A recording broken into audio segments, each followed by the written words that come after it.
پژو متعلق به کدام کشور است؟ بلوچستان افغانستان امریکا کانادا نه. اسرائیل ایالات متحده نه. استرالیا فرانسه درسته. اسم پسر با چه؟ چارلی من بگو ایرانی باشه. چارلی ایرانی دیگه چشمه جواد چلچله جان؟ چلچل چشم سرش طولاک خودشه، کنایه از چیست؟ سر جان؟ مغز جان؟ لک پشت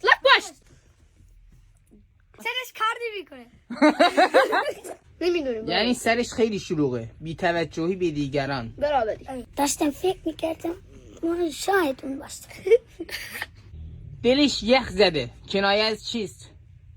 یخ دل یخی دعوا کردی قلب نه. نغز نه. افغانستان کوچکترین شهر دنیا. مرابط تپه جان؟ مرابط تپه افغانستان اسرائیل نه. بلوچستان نه. گنبد نه. کلاله چه حیوانی بزرگترین حافظه را دارد؟ خرگوش نه. شیر مورچه گاو نه اشتباه.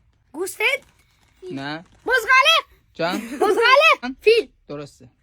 نه ادامه گفتم پایتخت کشور ایتالیا. مادرید اینتر جان؟ میلان افغانستان اسرائیل نه. بندر عباس افغانستان جان؟ مادرید اشتباه. اسپانیا اسپانیا. پایتخت ایتالیا اسپانیا. درسته؟ نه پاکستان روم درسته.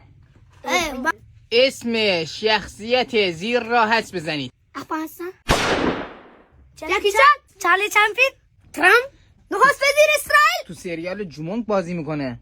پاکستان ماری نه. تسو هیوبو درسته.